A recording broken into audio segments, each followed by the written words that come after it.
there could be one of those like old situations. The first person who said this. I've been mocking defensive tackle for the Chiefs for months now. Brian Daboll, it doesn't make sense being a Shador guy. I wish I would have done what Geoff advised me to do a week ago. That run from 5 to 10 is going to be wild. Who's the guy you think that might sneak in the first round that we don't know about? She's the funniest girl. She's like the most fun to hang out with. And then you realize like maybe I like her more than just a buddy, you know? Yeah, the bartender said, he texted me, the draft starts at 5. I'm done messing with the bartender. He's driving a Porsche these days. Take the over. Take the over on that. I don't know what they're going to do. They always screw it up in Jacksonville. Don't sandbag us. You're the Jets guy. Who are the Jets taking at 7? And the information is the Rockies suck. Are the Lakers dead? Are they dead already? I don't.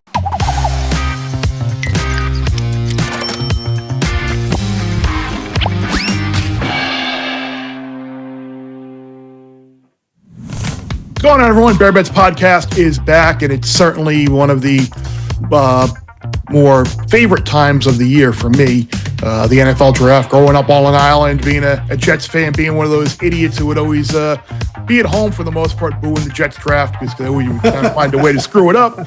Geoff, Schwartz, as you know, the Jets have a history of not drafting very well, but we'll see what happens. They've actually drafted pretty well last couple of years since that Zach Wilson debacle. So we'll see. The Jets at 7 are certainly interesting this year, Geoff. But I guess we're just going to get right into it. I don't want to cut you off or anything, but we are fortunate to have Todd McShay from The Ringer with us to break down and preview the NFL draft, someone who I have known for the better part of 2 decades. We have worked numerous drafts together. We have worked numerous college football games together.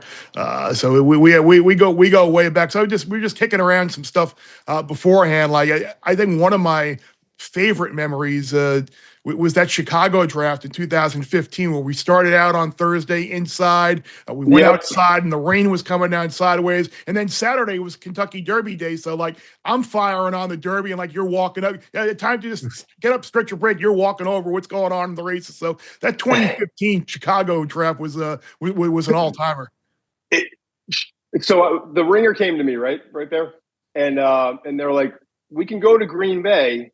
We'll get a set and do all of that, but we just want to pitch. Like, we've got these really nice studios out in LA. Might be less complicated. There's 250,000 people going to Green Bay this year. It's a town that only holds like 130,000 that normally live there. And like, I cut them off halfway through and was like, we're going to LA. And you know why? Because of that draft. I'll never forget. So we're out there, we're outside. And I want to say the first day we had, like the first night, it was like 65 and sunny and there were like crowds around and it was beautiful. And then we got up the next day and it was like 37 degrees. The rain was literally coming in sideways. I had all my notes, they were soaking wet. Like the ink is dripping. They sent Schefter and I in the building in a commercial break. You know, they got the golf carts and they raced us over. We go up there. Schefter and I are hosting the second night of the draft for like 40 minutes as they moved the entire set inside. But I do remember distinctly, and it wasn't the only year, Bear. On Saturday of that draft, I could never figure, how is it that he's getting me all these stats and handing me these critical things that I'm able to use and make me look good on TV? But like, you weren't just on Churchill Downs that day. You had Keeneland. You had like 5 races going on, and I got this horse. Blah, blah, blah. But I was always fascinated by how you could kind of multitask the NFL draft on network television while also winning horse races all around the country. You got to make sure you've got Aqueduct and Oaklawn and all the other tracks going as well. I mean, that's sometimes it's like. I don't want to go too horse racing because I don't want to take up all your time on that. But that's like so a lot of times my favorite races on the Derby card are the 2 races after the Derby because it's usually like a maiden race and like a first level allowance where we can where you can make your money. But we're here to talk about potentially making money in the NFL draft. We could talk about stories forever, and it seems like for the most part. We're hearing Ward 1, Hunter 2, Carter 3, Campbell 4, and then 5 is kind of where things get a little weird. Like, is that accurate? Do we think there could be a little bit of a curveball in that top 4, or do we really think the draft does begin at 5? I think it does begin at 5. And what's fascinating to, I'm sure people who are watching this show for those purposes, right? But also to NFL teams is, all right, we got this draft where, and just about every GM and personnel person that I speak to, it's like there's about 7 to 9 guys that are up near the top. You can put them in different tiers. I mean, I think Travis Hunter and Abdul Carter are kind of in their own little tier. And then after that, you've got Ashton Ginty, the 2 tight ends, Warren and Loveland. You've got Jalen Walker, and some teams have Mykel Williams up there as well, edge rusher. You've got Mason Graham, right? So that's kind of that top tier, if you will, of like 7 to 9 guys. Well, all of a sudden, and most people in the league you talk to say, like, yeah, there's some good tackles, but like maybe they're guards, maybe they're right tackles. Like Campbell for a lot of teams is a guard. Armand Membu's a right tackle by trade, and Geoff, you would understand that.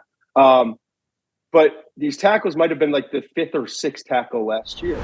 These wide receivers would have started off at 5th. If you go back to like Marvin Harrison Jr., Neighbors, Odunze, and Brian Thomas Jr. So we're talking the jumping off point is 5. But what happens if at pick 5 or pick 4, like everyone's predicting, it's Will Campbell.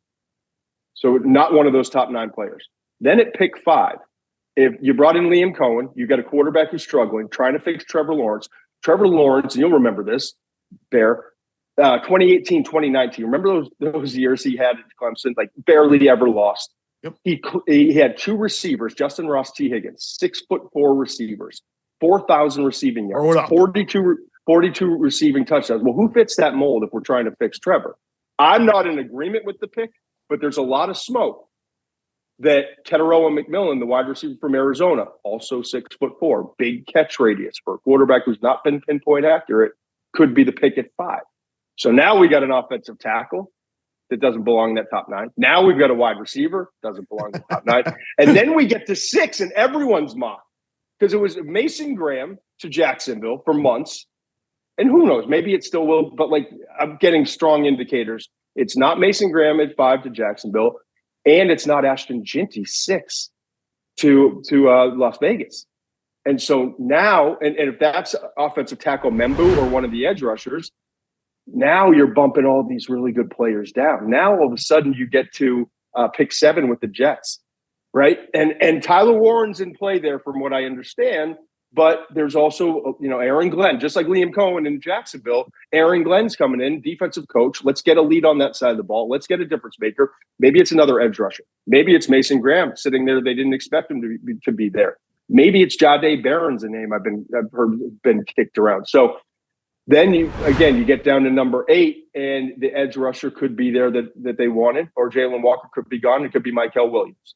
Then at 9, it's not a quarterback. I know Derek Carr, the situation. It's not Shedeur Sanders, whether it's at 9 or 40, is what I'm told. And that's Kellen Moore. He's had 3 OC jobs. It's been with Dak Prescott, Jalen Hurts, and Justin Herbert. Bigger, sturdier, stronger arm, mobile guys. That's Jackson Dart. So now would they take Dart at 9? No, that's what I'm told. Now maybe I could be wrong. But I'm told it's not Dart at 9. They want to get Cam Jordan's replacement. I think Mykel Williams makes the most sense there. I've also heard offensive tackle as a possibility. So, again, now you get down to Chicago. The Bears could theoretically, in this scenario, be sitting there at 10 and have Ashton Ginty, Tyler Warren, Colston Loveland, and maybe even Mason Graham sitting there. 4 of the top 7 to 9 players in this entire draft class. So this thing's going to be fascinating. And I know everyone wants to ask about Shedeur. We can get into the quarterbacks in a minute. But when you say it starts at 5, that run from 5 to 10 is going to be wild. Yeah. Any chance Loveland goes before Warren? There's been some chatter about that this week as we sort of get more inside information on what teams are thinking. I think a lot of people thought Warren was tight end 1. It does feel like Loveland might be catching up, or some teams have him ahead. That's a great question, Geoff. I won't rule it out. I won't. And you'll understand, like, there's kind of like the Gronk tree, everyone likes to say, and then there's like the Kelsey tree, okay? And essentially it's like a Y and an F, right? Yes. I mean, let's not overcomplicate this thing. So what are you looking for, right? And we got this Y tight end in Warren, who, and both these guys, Warren's a better blocker than Loveland. Yeah. Neither right now is their strength. Let's just put it that way. But Warren's a big, physical, athletic dude at 6'5.5", 260 plus pounds, rumbling and breaking tackles, but also making guys miss a little bit after the catch. So that's what he brings. Loveland is like one of the better route running, separating tight ends that you'll see coming out of college. And he's just turning 21, I think, this month. So there's some teams, and I think about Ben Johnson, right? Let's say Genty's not there. You've got Cole Kmet. You think about Ben Johnson in the lab with a young quarterback who needs to be kind of like propped back up. And what would be better than having 12 personnel and having a safety valve, So I won't rule it out. I certainly won't. And I think what the Bears could, if this is the situation, if Tet does go at 5, and if it's not Genty at 6 to the Raiders, the Bears are the biggest winners for me. But then also the Colts were sitting there for a while. Like, what if Warren goes 7 and Loveland goes 10? We're out on a tight end. They could have one, if not both, those guys at 14. But I just can't see a scenario where 2 of the top 7 to 9 players in this draft wind up there at 14. But to answer your question, and I know why we're asking the question, I wouldn't lay it heavy anymore on Warren being tight end 1, even though I do think that will be the case. But there's plenty of other ways to chase this thing. Yeah, and I think there's actually a good plus number on Loveland potentially to be the number 1 tight end, because I think it's been foreseen it's going to be Warren for a while. But at the top of the draft, in terms of the quarterbacks, everybody's talking about the quarterbacks, and everybody wants to know about the quarterbacks. And take one, should you not take one, over picking or whatever. We know Ward's going to go number 1. The over-under for first-round quarterbacks is 2.5. It's juiced pretty heavy to the over, so we know Ward 1. Or I guess I'll ask a couple of different things, and you can answer them in any direction you want. Are we going to get 3? And I guess my second part of that is, are the Steelers kind of in a position to take a quarterback where they don't have a second-round pick? You can't go into the season with the roster, the quarterback depth chart that they have. It doesn't look like Aaron Rodgers is going to go there. It feels like the Steelers are a very likely landing spot for a quarterback. It does, right? But I would caution this. Just first of all, the intel I'm getting, I do believe that Mike Tomlin is a big fan of Shedor's. I do believe there's love in the building for Shedor.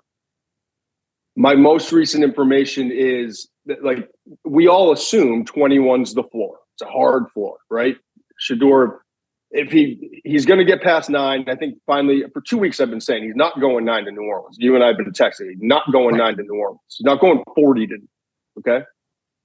You either in Oregon is like whoever's making the decision. You either are in on a guy or you're not at that position, right? There's no like rank. It's like this is our guy. So unless a team trades up between 10 and 20, everyone was looking at 21 for Pittsburgh. But then there was talk like, well, maybe the Giants will move up to 15 with Atlanta. We only have 5 picks in the draft. Maybe the Browns want to reunite Travis Hunter and Shedor. Maybe they'll move up. I don't think the Giants. Brian Daboll, it doesn't make sense being a Shedor guy. Let's leave it at that. Okay. Now, the personnel department, more Shedor.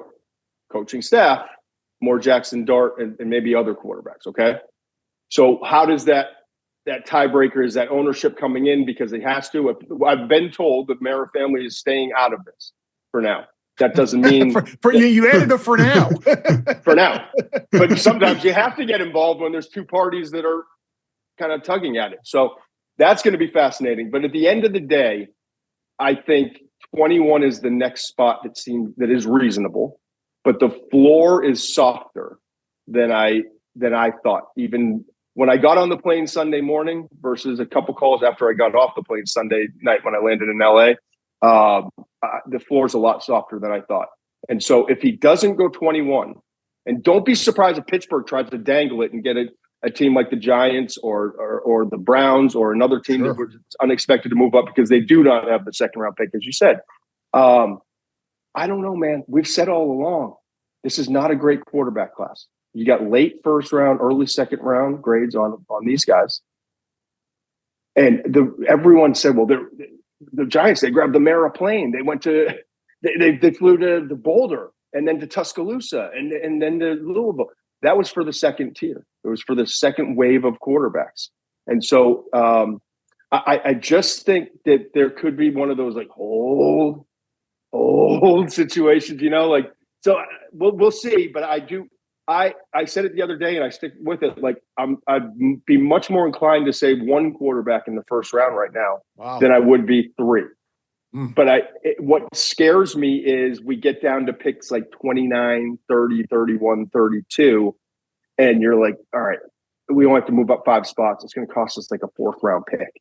Let's just go do that. So if it were to go over 2.5, from everything I'm getting, it would be something real late in the first round where a team is also trying to get that 5th-year option on a quarterback.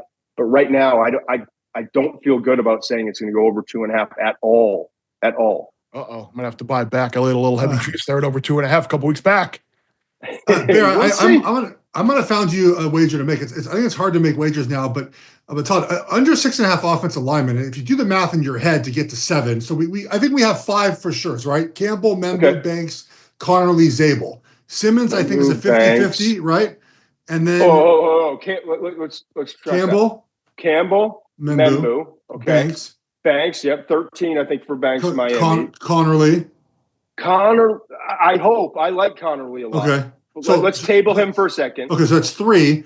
Simmons, Zabel's 4, right? And Simmons to 50-50. Yeah, I agree. There's some stuff there. Yes. I think he's too talented to get out of the first. Okay, so that's 5. That's 5. Who else do we have? Booker is a maybe, right? He's a maybe. And I'm thinking less. I'm way less likely he's going to go in the first now than I ever did in this process. Right. So that's we just mentioned 7 guys. That was it, and we have like 4.5 yeses and like 4.5 yeses. Yeah. Connerly, I could see. The problem is a few of those teams right towards the end could use an offensive lineman. Seahawks at 18. Yeah, but they'll take Zabel probably. They'll take Zabel. Yep. Yeah. Houston's at 25. Yeah. But when the tackles run out, they run out. That's the problem. They may not belong. So 6 is, it's a good number. They said a good number. I still would lean under because that gets us to Connerly. That's 6, right? That's 6. Yeah. Mm-hmm. So it would take Booker to make it 7. Or the Chiefs at 31 panic and take like the kid from Minnesota for some reason, which they should not do, in my opinion. But it comes down to Chiefs, I think, maybe being the lynch point at 31. I think Chiefs are going interior defensive line. But thank you. You're the first person who said this. I've been mocking defensive tackle for the Chiefs for months now because everyone focused on the offensive line of the Super Bowl. They did not touch Jalen Hurts at all. No. 0 times in the entire Super Bowl. They need another Chris Jones. So I'm glad you said that because the Chiefs to get a defensive lineman is still plus money right now if you're looking to wager on that. I would run with that. I actually would. Yeah, because I think you're in a position there where you may have your choice of what? Grant, Nolan, Skirton, like they're all potentially. I think Grant could go earlier to the Chargers. Nolan could go as high as 15, but he's got some flags, some red flags so that's a volatile market there. I don't want to do this to anyone, but I hope there's some sort of like Derek Harmon drop for whatever reason that goes to 31. It's never going to happen, Todd, but I hope we can find a way to get him to Kansas City because that's the one I want the Chiefs to draft is Derek Harmon. I think that would be a lot of fun to watch. Very good football player. Yeah, he is a very good football player. Really good pass rusher. Where are you with the wide receivers? Because you hear everybody, it's not a great wide receiver class. We talked about Tet maybe going 5, then you would assume Matthew Golden goes 12 to Dallas. Are we going to get Emeka Egbuka in there as the 3rd wide receiver? Because he's the type of guy who, when you meet him, it's like you fall in love with the kid. He's a great route runner. Like, is that someone maybe like, could he maybe go as high as 24 to the Chargers? Is that, could he maybe go there to give Herbert a little bit of a weapon? Yeah, I mean, it wouldn't shock me. I think he's going to go in the first round. I think those are the three. I think Jaden Higgins, his running mate, Jalen Noel. I love both those guys, but I think it's probably second round. What's the number for wide receivers in the first? It's 2.5, and it's juiced to the under. Take the over. There we go. I like it. Take the over. Take the over on that. Because it wouldn't shock me too if we got late in the first and the team just plucked a Higgins or a Noel or someone like that. Like I don't expect it, but I would be really surprised. Like, here's the thing. With Emeka Egbuka, it's the same vibes that everyone was giving out from Columbus on Terry McLaurin. And we made that mistake once. You know, I just think you watch him on tape, there's no elite standout trait, but it's like I made the analogy at one point, and it's kind of stupid, but like, it's like that friend you have, like in a group of friends where it's like this girl who like, she's the funniest girl. She's like the most fun to hang out with. She's trustworthy. She's always, always there for you. Like, and then you realize like maybe I like her more than just a buddy, you know? And it's like, that's like studying tape on a Mecca. There's not like the hot one in the club and all that, but like all of a sudden you're like, I just trust this one. And like, there's like a lot, there's so much more good to it than just like a 40 time. So I think Egbuka is going to go. Does a third running back sneak in the first round? I think we feel comfortable with Genty and Hampton, but does Henderson make it? Is there anyone at the bottom of the first round that feels so good about a running back? I would think not, but I guess it's possible. Travion Henderson's getting a lot of love. I'm not saying he's going to go in the first, but I have talked to some teams that think Henderson could go before Hampton. Wow. I've talked to other teams who think because it's so deep at running back, it's going to be Genty at some point, and then both those guys, Hampton and Henderson, go in round two. I think you're going to see minimum 5 go in the first 2 days of the draft, probably 6, maybe 7. And then I think you're going to see another 25 guys. It's like 2017. Remember that class? It was like Leonard Fournette, Christian McCaffrey. On day 2, it was like Alvin Kamara and a bunch of good guys. But there were only 5 guys taken in the top 85 picks that year. And 25 guys went from a pick. And then 2 more went in before 90. But from pick 105 until the end of the draft, which is like pick 252, and in those last 4 rounds, there were 23 running backs drafted. I think it's going to be a lot of the same this year. But the Hampton thing is, if it's not Denver, I wonder where Hampton's going to go. Like his total of 19.5 there is juiced pretty heavily to the over, and I'm not afraid of laying the price there with you because like lay said, that price. No one's going to take him before 19. Again, if Denver doesn't take him, that's a winner. So again, it's the draft betting strategy where that should be easy. That should be easy. I like Hampton at over 19.5. Get that in before you air this show. Yeah. It's minus 300. I will do that. I have very few places I can get down in the state of Connecticut on this, but I will.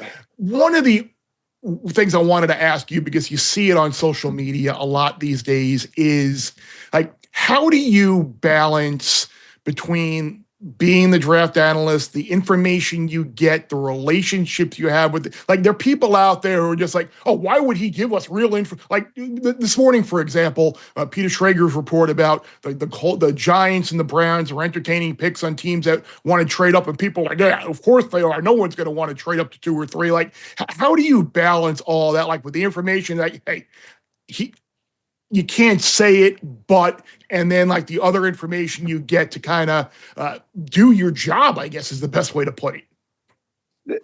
You learn over time. There are certain things when someone's like, this is between you and me, or like, and you've never once, and you never will once hear me say, well, I talked to this team specifically. And I also, like, Joe Douglas and I went to college together. We're family friends. I've known him for 100 years. You know what I never did with Joe Douglas, nor would I ever do, and you would never do this with who you take.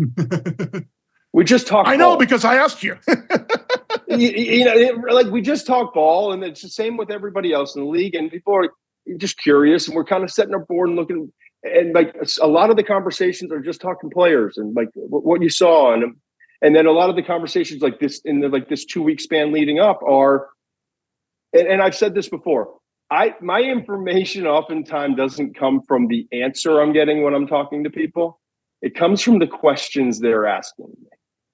So if I'm talking to a person from a certain team and they're asking me a lot of questions about the interior defensive lineman and they're picking in the middle of the first round, and then they're asking me questions about the wide receivers, but they didn't ask me a single question about offensive linemen, quarterback, you know what I mean? So you learn where to get the information from.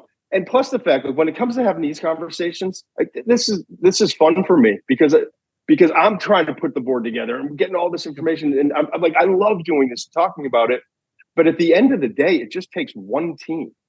Like think about I go back because I don't want to bring anyone currently into it. But like the stories Mike Lombardi used to tell me about, he could smell the cologne and hear the swishing of Al Davis coming down the hallway, right? And he had this entire personnel staff, and they would spend 15 months on players. They'd stack the board, and then he'd walk in like an hour before the draft and be like, "Let's take the guy who ran the 4.32," and that's it. So my point in saying all that is like, while we're playing the percentages and have a lot more information than most people do, it just takes one. And so I don't ever feel bad sitting here having these conversations, or because ultimately, like it's a lot of fun to go through this process, but it's not as if we have an answer to a test that is definitive, I know you got to run here, so we'll end quickly with this. One name that might be floating around the end of the first round that maybe people can wager on with some plus money that could sneak up. Is it the UCLA linebacker? Like, who's the guy you think that might sneak in the first round that we don't know about? Yeah, I have heard Schlesinger, the linebacker from UCLA. Let me give you two other names. Mason Taylor, tight end from LSU. I think I don't want to say underutilized, just wasn't used as much like intermediate down the field, but has the talent to do that in the league. I think there's a greater upside, and he was a great player, clutch player. But I think teams in the league are looking at him as someone who could provide more in the passing game than he was asked to do at LSU. I look at Philadelphia, Dallas Goedert, that situation. That would be a potential landing spot at the end of the first. But there are some other teams that are a little hotter on Mason Taylor. JT Tuimoloau. There you go. It took me 3 years to say it right, too. Don't worry about it. It's a long shot, but this is a year where it's not a ton of elite players. GMs are looking for starters, guys that are proven. He got better as his career went on. He's played a lot of ball, 4-3 traditional defensive end. He's just a damn good football player. And I think there are some teams that are looking at him a lot higher than maybe the public has any idea. And I think we get in those like picks 26, 27, all the way to 32. And you're looking for a starter at defensive line, an impact player. May never be like stacking years of double-digit sacks. He's going to get you like 7 to 9, bat down passes, great versus the run. I think JTT is a guy that if you're trying to get like a balloon, this big odds to be in the first, I don't know what they are, or if there even are out there. But if you get a chance to just take a little hack at that, I would. Todd, we could do this for another hour, but I know you have things to do and people to see. Where can we find you this week? I know you got a lot going on. Yeah, I mean, we've got shows all week, but I think the thing I'm most excited about is we're doing a live stream. We came out to LA, not going to freeze in Green Bay. Did that, as we talked about in Chicago. Did that in Cleveland. Remember that year? But Thursday night of the draft, we're doing 3 straight days live streams. But Thursday night, come join us. It's an hour before, so 7 p.m. Eastern time. We're going to be on live stream for an hour before, giving all the last minute information. If you're looking to make a little at the end, like I'm going to lay it all out before that first pick, before Roger Goodell comes to the podium. And then we're going to live stream the whole first round. So come join us there. And then Saturday, we're invading Marcillo's house from 3 to 5 Eastern time. Yeah. He's going to lay NBA playoffs and draft a double screen. That was the first question he asked when I told him we want to come steal your house for 2 hours. He's like, when are we going to be done? I got the playoffs that night. I was like, we'll be just fine. So from 3 to 5, we're doing a live stream to review kind of the whole draft and just have a lot of fun hanging out at his house. Yeah, I am in for 7 acres. If you remember, a couple of years ago, we had the Will Anderson and the Stroud and all that stuff, and there were a lot of things locked in and a lot of prices and a lot of money to be made. Todd, appreciate you, my friend. We'll talk again soon. Great talking to you guys. See you, Geoff. Thank you. Can't thank Todd McShay enough for taking some time to join us here a couple of days before the draft. Some nuggets to take out of there. Again, if you're not afraid of laying a price over 2.5 wide receivers, certainly and over on the Marion Hampton draft position seem like bets you might want to make. It's more about the number in the draft position and the draft total than it is the juice. If the information's right, it's a winning bet. Don't be afraid to lay a little bit of price. A couple of guys that I know that aren't afraid to lay a big number if they get a winner. Sammy P, Will Hill, gambling group chat is back. Draft is a couple of days away. We've talked about some draft props and some bets that we made for a couple of weeks. Sammy, you're in a place where you actually have a lot of options to bet this event. Have you come across anything over the last couple of days that's still out there that might be worth taking a look at? I wish I would have done what Geoff advised me to do a week ago, maybe 2 weeks ago, and bet Loveland first tight end. That is the sexiest rumor right now. The teams are falling for him. I was told today that the Bears are now in play for Loveland at 10. So that could shake a lot of things up. I know people have thought that they're going to go either O-line or running back, but maybe Loveland goes 10. The bets I made, him under 19.5, Williams under 15.5, and then Golden to be the first receiver taken. I think the 5 market is interesting. And everybody has said for the last couple of days, that's where the draft starts. Actually, it starts at 1. But I said the draft starts at 5 just with Todd McShay. So I was going to say it. You're calling me a low. Wow. Unbelievable. Yeah, the bartender said, he texted me, the draft starts at 5. I'm like, oh my God. No. Hey, the bartender, dude, I'm done messing with the bartender. He's betting college troops down and winning. So we're all laughing at the bartender, and he's driving a Porsche these days.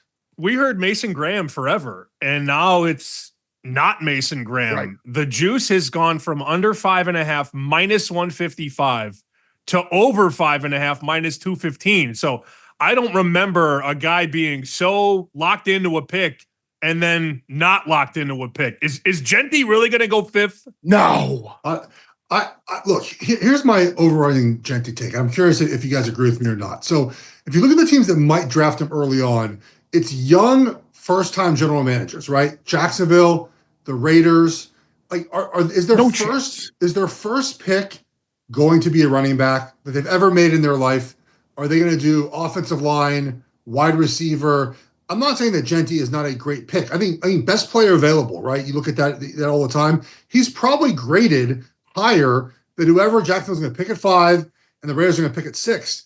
But the problem is, again, is a young general manager, his first pick going to be a running back? I just don't buy it. It's part of why I think Genty had a chance to drop out of the top 6. Yeah, I've been saying it for the longest time, and I know, and Will, just how the Genty, the draft, the running backs in this draft, the ability for the Raiders to get either an impact defender or an impact offensive lineman at 6, and take a running back at the top of round 2 that might not be that far of a fall off from Genty. Look, a great player, but it's just not a good use of draft capital. Will, is there anything that you've made the drive up to Massachusetts like I did yesterday to hop in here and play? No, not yet. I was actually in a good state last week where I could get some stuff down, and the information changes where you think you have a great bet, then you're man, can I get off this? It's just playing the information, playing which books are stale. I know some people have taken the approach to bet Genty every single pick, and then you're bound to hit one of them. That's been an interesting approach. Who should we be speaking of out there? Sammy has taken that approach. Geoff, you could make the case the other way where a first-time GM, I know these guys are analytically driven and running back's not the way to go, but isn't Genty the definition of a safe pick? Chances are, if we're doing this podcast 3 years from now, we're going to be in. I can't believe they took Genty. He was awful. He's going to be pretty good in the league, and I understand the value of the position is probably not there, especially in a deep running back class, but I don't know. I'm not buying him at 5 necessarily, and I don't know what to make of 5 in general, because is this really hey, we want a skill guy if you're Jacksonville, or is this? I saw some things this morning where Banks is being floated, offensive line. There is part of me that has concern that they're just floating all of these names. Oh, McMillan, Genty, the offensive lineman. Let's try to get these flashy names out there so somebody will trade up. You never know with this stuff how much is real and how much Sammy is smoke and mirrors to try and induce a trade up. I love that the two teams that are floating Genty right now, the Jags and the Raiders, don't have offensive lines. Correct. Perfect. Exactly. Perfect. That's my reasoning. Yes. And the Jags have no defense. The Jags were awful on defense last year. I think everyone's floating this because, as we know, every team wants to trade back, right? Every team would love to trade back. The problem is who's trading up. Who's like I saw today someone report again. These are just stuff we're reading, right? I mean, Bear has inside information sometimes, but like the rest of us just are reading stuff. And a team loves Travis Hunter, and they want to trade up. Really, you're going to trade a first-round pick next year to move up to draft Travis Hunter, who I think we all agree is an excellent football player, but that's the toll, right? If you go up in the first round, you typically have to give up a first-round pick for next season. If it's that early in the draft, I just don't buy it. So I do think it's pretty chalky, at least 1 through 4, with the top 4 teams. And as we talked about Jacksonville, the analytics part, Will, you mentioned like Mason Graham, I guess, doesn't fit the model for defensive line because his arm's a little bit shorter. I don't know what they're going to do at 5. It wouldn't surprise me if they took a wide receiver as well, because they've talked about wanting to make sure that they get Trevor Lawrence all the available options to be good. No, and you're right. And Todd even detailed it earlier in the show, guys, was just about how if you look at Trevor Lawrence and what he had at Clemson with those big, tall, wide receivers like Ross and who could just go up and make big catch radius. And look, this is it for Trevor. Like, you got one more shot at this before you really have to commit to an even more lucrative contract. Like, give him all the chance in the world to succeed. I know their defense was terrible, but from a draft capital type pick, does it make sense? No, but from a football standpoint, it kind of does. And I think, getting back to Banks, I think Banks' ceiling is probably the Niners. I mean, again, the Niners could go offensive line, defensive line. I mean, for a team that was in the mix for the Super Bowl, the offseason that they had has not been very good, and I think they need more help than a lot of people think. But Banks to the Niners, I think, is a possibility. And I know Todd had mentioned maybe Banks to the Dolphins as well. Geoff, what would you say to someone who, if Mason Graham is available to the Raiders, say they have their choice of Mason Graham, Jalen Carter, whomever, like who are you taking at that pick? I mean, Spytech, obviously the Michigan ties. Like, I don't know. You meant Jalen Walker, right? Did I say Jalen Carter? Yeah, you meant Walker? Yeah. Okay. Yeah. I did not mean Javon Walker, the wide receiver either. Or Javon Carter, the point guard from West Virginia back in the day. Do we want to keep going? Should I talk, or are you going to keep doing the? No, we don't want you to talk. I don't even know it's about offensive linemen, right? That's right. About Membu at 6. I didn't even mention you. You're right. I have thought at 6 all along for months now, the Raiders would go offensive line. It just like think about where they're at 6. Okay, yes, if Genty's there, they obviously could do that. But Sammy made the point earlier; it's absolutely true. You got to block for him, correct? And you have to think about the draft guys in the whole 7 rounds, not just the first round, right? So if you're the Raiders at 6 and you really want a running back, which they can certainly use, then you could also draft a running back, offensive lineman at 6, who you need, and then draft a running back in the 2nd or 3rd round. It's a deep running back class versus the other way around. Running back at 6, and then an offensive lineman in the 2nd round who's not going to be ready to play. That's a very top-heavy offensive line draft where, like, you get about 7 guys at the top that can play right away, and the rest are more projects. So that's the way I think the Raiders should go, guys. 6 offensive line. I have money on Membu to go 6. I got money on the Raiders to draft an offensive lineman. Doesn't mean they're going to do it, but that makes the most sense if you're trying to build a team inside out, which the Raiders should be doing. If you guys had to guess right now, who would you each? I'm curious what all 3 of you think. Who goes 5th overall? Sammy?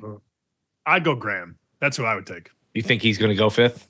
I mean, that's who I would take. I don't know what they're going to do. They always screw it up in Jacksonville. So do the opposite of what I think, which is the right move, taking a legit defensive lineman and putting him there for 10 years Well, he'd probably leave in free agency anyway, but that's what I would do. I would take Mason Graham. It is so obvious. Take Mason Graham, and they're going to take a running back with no offensive line, and they're going to wonder why they stink.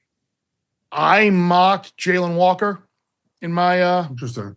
in my mock. Again, you're in a your defense was terrible last year. I know your secondary was bad, but you add Walker there to who can do a bunch of different things in defense, and you add him to Josh Allen and Trayvon Walker. I think you do some things. So I mocked Walker there for the column on FoxSports.com, which might be up by now by the time you're listening to this. But my wallet is hoping it's Ted. Oh, did you get Ted about 50 to 1 to go fifth? No, I got 20. 20's pretty good. 20 works. 20 is 20 very works. good. 20 works. I'd take Come on, 10. Geoff. Who's going fifth? I'll stick with Mason Graham still. To Sammy's point, right? Like, just take the best player on the board at that time and get a wide receiver later. Like, you need defensive linemen. That's what you need. And it does feel like a bunch of smoke screens for teams to trade up to 5. I just don't believe that all of a sudden, after months and months of conversations and them leaning toward Graham, they decide on Monday they're going Aston Genty. So I don't believe it. What do you guys think ultimately about the quarterbacks? I mean, I bet over 2.5, and I think I laid like 230 or something like that. And I'm long in the camp, and for years been saying, don't reach, don't take them, to build your team in other ways, and come back around and take quarterbacks in the second round or later, or trade for them or free agency. But then you look at like what happened last year. Like, I've always been an under guy, but now I'm an over guy on the quarterbacks this year. Just because last year, remember, we're sitting here like, how the hell could the Falcons take Michael Penix at 8 or whatever the hell it was, and it completely kind of blew up the first round and affected a lot of props, and it kind of worked out for him because in the bit that he played, he looks like the guy, and Kirk Cousins is finished. So like, I know Todd was saying we're closer to 1 than we are to 3. But it seems like there's evidence here that if you need a quarterback, or you think you're going to need a quarterback, you may as well just take him. Yeah, boy, it sounds like 1 is on the table, though, right? It sounds like Shedeur goes to round 2 and Dart going to round 2, which would have been unthinkable a week ago, a month ago, however long ago. Again, we're just reading the tea leaves here. It sounds like that's a real possibility, Geoff, that both of these guys, we go Ward at 1, and then we're sitting around pick 28, 29, and the conversation will shift to, and they're going to show Shedeur, and I don't know if he's going to be in the building. They're going to keep showing him a la Rodgers in 2005. Yeah. They're going to say, who's going to trade up? Manziel was a big one too, or is this team going to pick him? Is this team going to trade up? And that's where I think we're headed. It looks like we're headed for a Sanders slide here. And that's why is Jalen Milroe there? Well, I bet today I took Jalen Milroe to go in the second round at -116, and I took Jackson Dart to go in the second round at +265. I'm just on board with this. Like, just think about how this draft's going to go, right? So Bear's been saying it for months. Todd McShay said it as well. The New Orleans Saints beat writers, they're not drafting quarterback at 9. So they're out, okay? The Giants feel like they're out at 3. So next up is Pittsburgh at 21. If they absolutely love Sanders, go ahead and take him at 21. If they don't take Sanders at 21, who else drafting a quarterback? The only other team is the Rams potentially. But you look at the Rams and you think if they love Matthew Stafford's replacement, they can surely get him now, or just make your team better with anyone else and get ready to try to go win the NFC. Guys, remember, they went in driving to take the lead in the snow in Philadelphia. Like, they're not that far away. They have Matt Stafford and McVay and talented team. Why spend a draft pick on a quarterback? And you look at 33 and 34, the first 2 picks, second round, you get the Browns and Giants. Yeah, they could trade back up, but why? Unless you love Shedeur, you got to take him at 32, not 33, certainly. But I just don't see that happening. So I got Dart Sammy in the second round. I got Milroe in the second round. I think Sanders probably goes to Pittsburgh at 21. Their general manager spoke today, I believe. It was like, we got 2 quarterbacks on the roster now. We go to camp with 4. We're going to add 2 more. I just don't know who those 2 more are unless you draft Sanders in the first round. There would be a team in that 33 to 38 range that would be ecstatic, though, to take Shedeur Sanders in that range, right? I mean, I don't think you want to take him in the top 10, but when you get another crack at it in round 2, sure, take a flyer then. The quarterback stuff is always funny to me. I mean, every year somebody loses their mind and decides to, move up or reach for a quarterback. I mean, think about Mitch Trubisky and Jake Locker and Josh Rosen. Oh God, so many bad quarterbacks over the years. And then, the funniest thing is that if you look at the all-time passing leaderboard, the top two guys are Brady and Breeze, a guy who went 199th and a guy who went in the second round. And they were so flawed, and Breeze doesn't have the arm strength, and he's got almost 80,000 passing yards, or he does have 80,000 passing yards. I just look at the market, guys. This was minus 450 to go over 2.5, and now it's minus 185. The information is out. The bets have been made. What goes up, I guess, must come down, and the market is telling us that this is the best time or the cheapest time to lay that over 2.5 because the under got blasted. It was plus 375, plus 380, and now it's down to plus 140 or so. Any other draft bets that you guys have made that you want to? Don't sandbag us. You're the Jets guy. Who are the Jets taking at 7? We're not. The Jets have been notorious for screwing up the drafts. This is the Aaron Glenn regime. Things change now. The Jets are going to turn into a winner. You're going to be happy. We're all going to be happy. And the Jets. This starts where? Who are they picking at 7? The revenge of this is like the curse of the Bambino. It's like the curse of the fake spike. Aaron Glenn's come home to make up for the fake spike and launch the Jets into a Super Bowl contention. I want them to take Tyler Warren.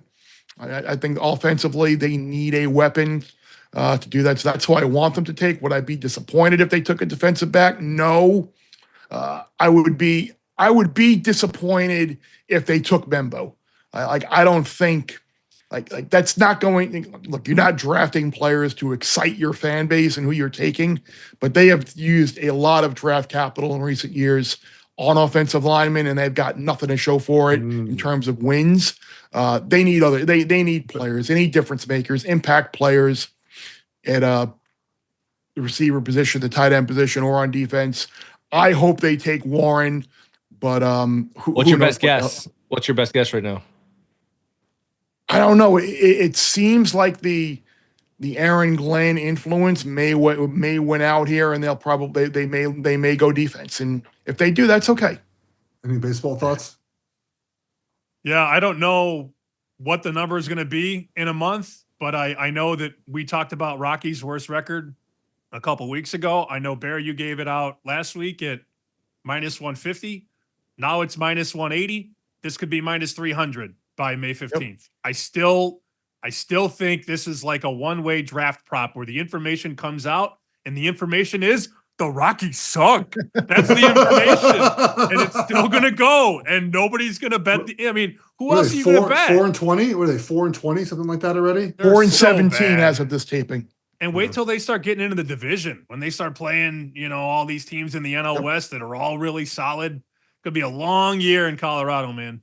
NBA playoffs. And I know, Will, you gave out the series sweep there in Oklahoma City. Numbers moved a little bit. Yeah, there's still some minus 105s there, at least at certain books. So I think that's going to be 15-point favorite in game 2. The game you're really worried about is game 3 because these teams, keep this in mind for the entire playoffs. If a team goes up 3-0, the market hates the team that's down 0-3. So 15-point favorite in game 2. So they're going to be what? Even with a home court adjustment, 7, 9? 8, in that range for game 3. And then if OKC wins that, everyone's just going to give up on Memphis. So I think minus 105 is reasonable. Keep in mind for a player prop here, I'm going to go deep into the weeds, but Scottie Pippen Jr. is going to be guarding SGA a lot. SGA is the king of drawing fouls, and Pippen Jr. is a very aggressive defender. So Pippen Jr. all of his unders went under in game 1, all of his unders hit. He drew 5 fouls, and that was a blowout situation. I think he's going to be a guy who fouls a lot, has a hard time staying on the court. So his unders could be in play here. I think you're going to see a lot of sharp money. I'm sure this episode is going to drop today on Tuesday. By the time we get to game 3 in the East between the Knicks and Pistons, I think you're going to see the Pistons -1, -1.5. You're going to see a lot of sharp people come in and bet Detroit. So that's something to think about for Thursday night. It's crazy that they play on Monday and then don't play again until Thursday, but that's the NBA spacing it out. So I do like the Pistons in that third game. I'm not sure about them winning the series, but I do like them in game 3. And then I think, Bear, we have to ask the the big Laker guys. Are the yeah. Lakers dead? Are they dead already? I don't like it. I don't like it, Will. I just don't know. What do you mean you don't like? You can't even stay up and watch the game. I did go to bed a little early. I was just pissed. I was like tired of watching the Lakers play. I mean, sure. Look, LeBron's batting game ones relative to the rest of his career. We know that. Like, I think it's 31 and 24 now in game one. So I think they win game two. I don't know if I'd lay the 5.5. I think that's what it is right now, Will. But I going to Minnesota. I don't know. I'll just say this. I don't have faith they're going to win the series. I'll put it like that. Neither do I. And I was shocked at the consensus of everybody. It was like 20 quote unquote experts at the worldwide leader, and they all picked the Lakers. I ultimately went Lakers in 7. My column for Fox, I gave out Minnesota plus a game and a half. I just thought this was a coin flip series. I didn't think they had any business being 2-1 favorites, the Lakers. So obviously it's the understatement of all time to say tonight they have to get it, because they might be looking at a sweep if they lose in game 2. I wouldn't count them out yet. They certainly looked old and slow in game 1, but Minnesota's probably not going to shoot that well from 3 in game 1. I know a lot of those were open. So Lakers have some adjustments to make. LeBron looked old. Reeves gave them nothing, but I still think the Lakers have enough to make this a series. And if you're going to be glass half full, it's only game 1. If you win tonight, you maybe feel differently about it, and you're still on that side of the bracket where if you get by this series, Rockets, Warriors, if you watch that game the other night, that game is not going to the Basketball Hall of Fame in Springfield. That was an ugly game. So the winner of this series is very live to get to a conference finals. I had somebody tell me a couple years ago, LeBron doesn't feel alive until he loses early in a series. And I thought he was kidding, but I mean, he has lost game 1s a lot. And Geoff gave the stat, which we heard on Bear Bets last week, by the way. They just don't really prioritize it wherever he's been, whether it be Los Angeles or Cleveland or Miami. And there's a lot of truth to that. 31-24 is not good. I think you're going to get vintage LeBron in game 2. So at that point prop at 24.5, probably a good overlook. And I'll tell you what, I don't think Minnesota can shoot that many open looks ever again. I was looking at the true quality and the shot quality and all that. All of their threes were either open or wide open. That cannot happen for the Lakers defense. They have to shore that up or they will lose the series. Sammy, it looked like your Clippers bet two great games. I mean, it's one of those where you can say, the Clippers could be up 2-0 in the series, could be down 2-0 in the series, but the series sure looks like it's headed towards 7 games. Yeah, I mean, that's the best series so far. And, when we got to game 1 and the ball went in the air, it was -115 each way. And that's the way it's basically come out in the wash so far. I hope it goes 7. I'm also betting the Grizzlies tonight, so I will hate myself at about 8:30 p.m. Oh, yeah. It took 15, buddy. Money line? No, 15 I took. This is a question, and Will, you can get and jump in on this, and Geoff, you can jump in as well. Is it better to take what you think 15 for the game or like 9 for the first half? You think the way they got their ass kicked in the first game might lead a little bit of a better effort, maybe close at halftime, and then is there a third option? The third option is stay away. Yeah, the third option is you have to watch Cops with John Morant. I don't know. I always pretzel myself on that. Like I'll take 9 in the first half and then they'll lose by 10 and then cover the full game and I'll hate myself. I think 15 is an absurd number for a playoff game. And, I was texting with a bunch of buddies like I always do. And, I got one guy, so, the line should be 25. I'm like, all right, Grizzlies are going to win. Yeah, they won by 50. Yep, the books are aware, and the books only moved it a point off game 1. So that should tell you everything you need to know. Is there a way to play this game, just take Jackson over points? I mean, I know the zigzag thing is not maybe the best way to always wager on the NBA playoffs, but I do feel like for points for some of these guys that are traditionally their leading scorers on their teams, they do play better the game after they stink. That's what happens. I did it with Bridges last night with the Knicks, who had 8 points and finished, I think, with 19. Could have had more if he made some open threes at the end. I mean, Jackson he had 4 points in game 1. I don't think he's going to have the little again. I don't know what his number is tonight, but on the Magic guys, he plays better. I mean, that's the way I play the NBA playoffs. I just look at some points and try to go the game after they stink. Yeah, wise guys will zigzag not only sides, but they'll zigzag on player props. And I got an email this morning. It's funny you brought that up. Number 1 bet prop at BetMGM is John Morant under 22.5 points. And I was like, because I didn't remember what he did in game one. Most people watch game one, and then that's the answer for game two. Watched a quarter, and that was it. Yeah. Well, he played 25 minutes and had like 19 points. So, okay, let's bet his under in game two. Watch him have 25 tonight. It's funny how the casual NBA bettor bets on the NBA. What did I just see? And let me bet that to happen again. It happens all the time. Yeah. I would say that the NBA does have a really good postseason still. Their regular season is broken, maybe broken beyond repair. But they still have a good postseason. The first round is too long. We don't need, and you guys I think are old enough to remember, it used to be best of 5. It was efficient. I want exciting. Best of 3. Yeah, give me the old 2 out of 3. I guess they don't want the best team to play 82 games and get upset. 5 was a nice sweet spot, and they're never going to go back to it. But we don't need 7 games of Heat and Cavs. We don't need 7 games of Magic and Celtics and Grizzlies. Get these series over. Start it on Sunday, be done by Thursday or Friday, and get on to the next one. It drags way too long. No, I agree. And the NHL playoffs have been great as well. Last night with some all 1-goal games and. It's been great. You guys, did you stay away for Kings Oilers, Bear? No, I did not. No, I went to bed after the second period of Stars Avalanche. I was just I couldn't make it up. But we got some more games tonight. Anybody bet anything in the cup? Any futures? Yeah, I bet Colorado right when they lost last night. I took them to plus Smart 750 right when they lose. That's the time because they were coming into game 2. They were 5-1 plus 550, and then they lose one hockey game. They go to 750. McKinnon goes from 10 to 14 to win the Conn Smythe. Makar goes from 15 to 25. It overreacts crazy in hockey. I do like Colorado. Landeskog just got activated. He's going to be a big factor for them going forward. If they can get through Dallas, man. It opens up for them quite a bit in the West. So I do like Colorado by the dip, 7-1, 750. And I will call Geoff tonight at 12:45 Eastern when Minnesota and Vegas are going to the third period. 11 p.m. puck drop tonight in Vegas. I don't even know I don't even know. You call me and you're going to go straight to voicemail on that. As much as I love pucks. So, yeah, I might have a little best bet involving both the Avs and the Golden Knights in the next thing, but you're right. People are like, the Stars are back in this series now, and I guess they are. So. But they no longer have home ice. They're not going to have Heiskanen. They're not going to have Jason Robertson. Odds are you're good unless Blackwood just completely melts down in goal, which I don't think he's going to. Odds are you're going to be coming back to Dallas down 3-1.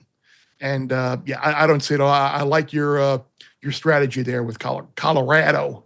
Let's go. You're just a Colorado guy between the Buffs and the Avs. You should just move out there. Yeah, big Buffs guy. Big Buffs guy. I did laugh the other day. We sent it in the group thread when that guy number 71 lineman entered the portal and somebody said, "Oh, they're going to retire his number." What a terrible PR move. Just my last one on hockey. This is Toronto's year. Toronto's going to the Cup final. That's all I have to say. Well, I'll tell you what. Of all of the games so far, I mean, it's not exactly. Penalties in that one. That looked like the biggest mismatch. It almost looked like Ottawa was trying to be like the fake tough guy, and Toronto just kicked their ass.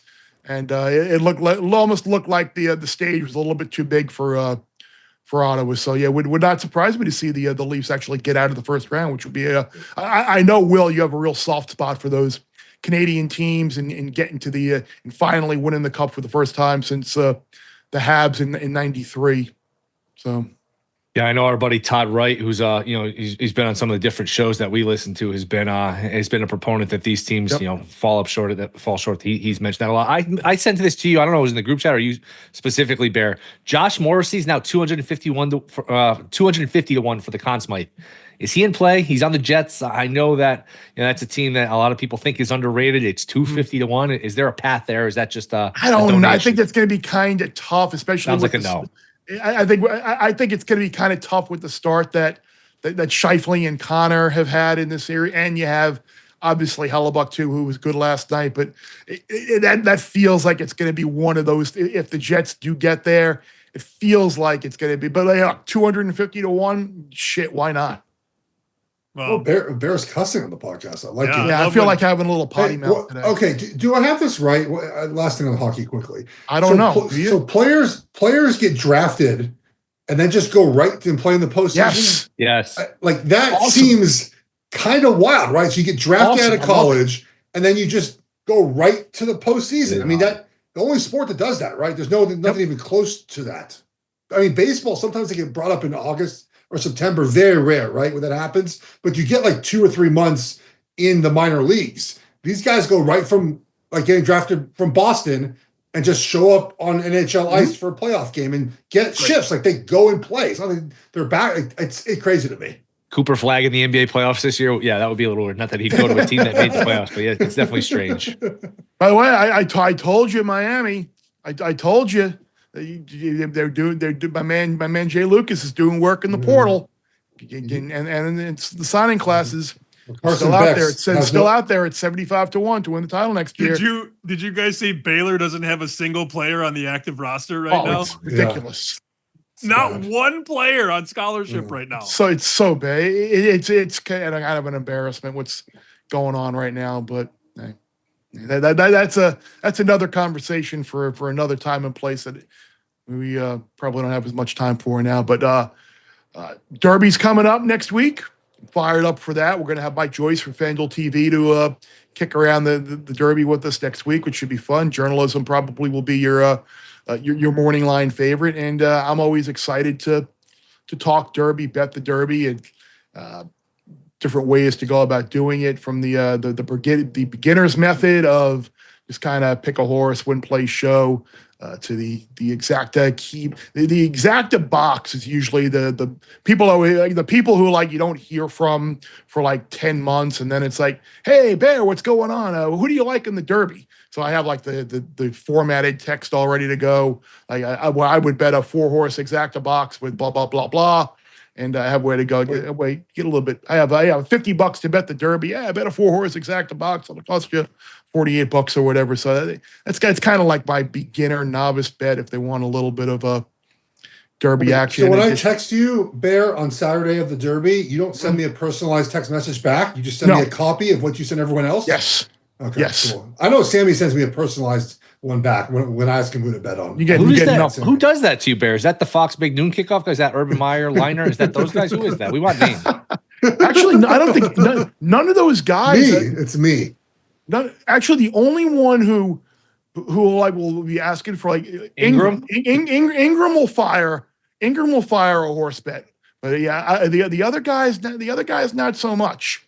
I know Herb Street will still reach out, and he'll be at the Derby, and the group that I used to go with. They'll want some stuff, but yeah, I'm going to be leaving for vacation like pretty quickly after the Derby, so it just didn't work time wise for me to go this year. But I'll happily. You got a lot to live up to after last year. You got a lot to live up to. Yeah, last year was good with Mystic Dan. That worked out pretty well. We should probably give a prize, to like some sort of contest, some giveaway to anybody who's actually listening right now. They should be in the running to win something: T-shirt, something, a hat, anything. A bet sticker. Who the heck knows? Cameo appearance, whatever. Good pull, Will. All right, everybody, have a good draft. Enjoy your NBA playoffs. Enjoy your NHL playoffs, and be on the lookout for Sammy's walking bets. So, as Will said, if you made it all the way to here, or maybe before the Gambling Group Chat ended, congratulations. We'll give you our best bets. I have one. You have one, Bear. Let's go to yours first. Yeah, and Sammy kind of teed that up perfectly. This is available at FanDuel. I know that for a fact. Name the Western Conference finalists. Colorado Vegas is plus 500 right now. I know the Jets look pretty good right now, but I think the Avs are the best team, and I think they will go home to Denver, win both games on their home ice, and I think Vegas has a walk with Minnesota, and they should get through the second round as well. So Colorado Vegas plus 500 to meet in the Western Conference Finals. I don't even need an exact outcome. I just need 2 teams to win 2 series. So that's where I'm going here. You can still get the Avalanche against the Stars, Bear, minus 1.5 games at plus 115. They're not going to win that series 4-1, 4-2? 4-2 seems really, really likely because I do think they'll go up 3-1 in the series and they'll go back to Dallas and maybe they'll win game 5 there. If not, then I would think they'd wrap it up in game 6. And, look, I just feel bad for Dallas because Dallas would have been the favorite to win the cup. But losing Jason Robertson in the last couple of games of the regular season and then not having Heiskanen over the long haul, that's going to be a problem. It was a huge win for them to even the series up, and Ottinger, I guess, could keep him in a lot of games. But ultimately, I just don't know if they're going to be able to get enough scoring. Yeah, I've enjoyed watching the playoffs so far. Early part. It's funny, they have game 1 tonight, and they've already had a bunch of game 2s. So it's kind of weird how that the NHL. It's actually big. By the way, Geoff, for Florida, with the injuries that they've had with Tkachuk, like not having to play for a week after the regular season, that potentially could be a big deal if he is indeed able to go now. Yeah, I think they said game 1 50-50. So if you're listening to this before game 1, who knows what's going to happen, Bear. My best bet, we'll go back to the NFL. I think we talked to Todd McShay about here. Under 6.5 offensive linemen in the first round, plus 105, Bear. I'm just doing the math in my head. I just don't see it. I think we feel very comfortable, as we mentioned on the podcast, about 5 of those names, right? We have Will Campbell and Membu and Calvin Banks, right? That's 3. I think Connolly's going in the first round. That's 4. And Zabel, the kid out of NDSU. So are we sure 5. He's going first round? Zabel, I think Zabel's going first round. Yeah, I think he's going first. I mean, look, but here's the thing though. There's only a couple teams that need guards early on. So if Seattle decides to pass on a guard, Zabel might not make it in the first round. I mean, it's certainly possible Barry doesn't go. And then it's Simmons, and that's 6. It's only 6, even if Simmons is included in that group. So I like the under 6.5 here. Still get plus money. It's hard to find draft wagers on Tuesday before the draft, Bear, that are playable. This is one of them. Yeah, it is. And you had mentioned the kid from Minnesota would have to be the 7th. Right, or someone else, or like someone, I mean, or Booker. I guess the Ravens could love Booker at 27 possibly, and do that. But I'm just hearing that Simmons is a questionable for the first round now. So that just sort of if he can't go, then in the first round it's just not going to happen. Yeah, I'm anytime you can get me involved in a draft prop, which at this point is playable, I'm definitely looking at it. Yeah. But yeah, we certainly kicked around a bunch with Todd, and it was great. We'll see what ultimately happens Thursday, and then Friday, I'm sure some books will post some things for day 2. So it was great catching up with Todd. Good fun chat with Will and Sammy P. Always a pleasure to chat with you. Next week, as I said, we'll have Mike Joyce from FanDuel TV on Tuesday to kick around the Kentucky Derby, the Kentucky Oaks, some of the other bigger races potentially on the undercard. Try and make it horse racing for mix of horse racing for dummies and for a way to attack the Derby 101 for a lot of people. So appreciate everybody for hanging in there today. We went all over the map. But you're our people, and we hope you love the movies. But thanks again for listening. Wherever you get your podcast, Apple, Spotify, our YouTube Bear Bets channel, checking us out there as well. Until next time, remember, the less you bet, the more you lose when you win.